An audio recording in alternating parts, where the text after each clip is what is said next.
Have you ever met someone who never begs to be loved? They don't over-explain themselves, they don't chase people who've gone cold, and they never shrink themselves just to be chosen. Psychology says this isn't coldness, it's actually one of the clearest signs of emotional security.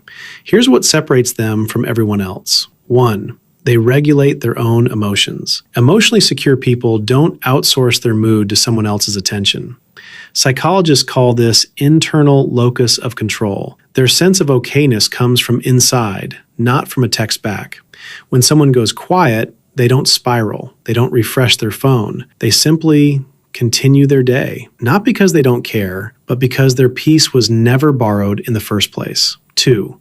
They speak plainly instead of playing games. They don't send mixed signals to test loyalty. If they're interested, they say so. If they're not, they say that too. Psychology shows that people with secure attachment styles communicate needs directly instead of using silence or jealousy as tools. To them, honesty isn't weakness, manipulation is. 3.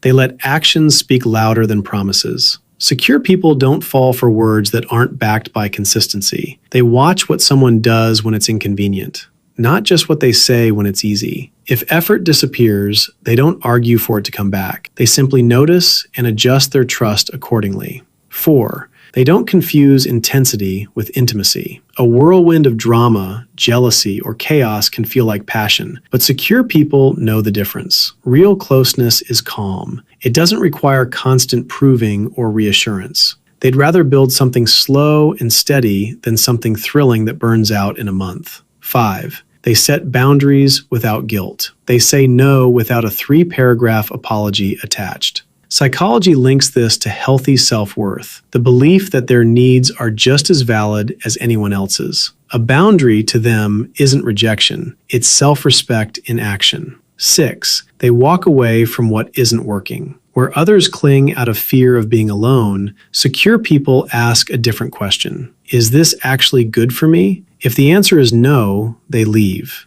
even when it's hard. Not out of anger, but out of self-preservation. They understand that staying too long in the wrong place costs more than starting over. 7. They understand that being chosen isn't the same as being right. Secure people don't measure their worth by how many people want them. They measure it by whether the right person shows up, someone aligned with their values, not just their loneliness. So they wait, not desperately, but patiently, because they'd rather be single and whole than in a relationship and shrinking. None of this means secure people don't feel loneliness, doubt, or heartbreak. They do. The difference is they don't let those feelings drive their decisions. They've simply learned something most people take years to understand. Peace is not the same as passion, and being chosen by the wrong person is not a win. If this helped you understand yourself, or someone you know, a little better, subscribe.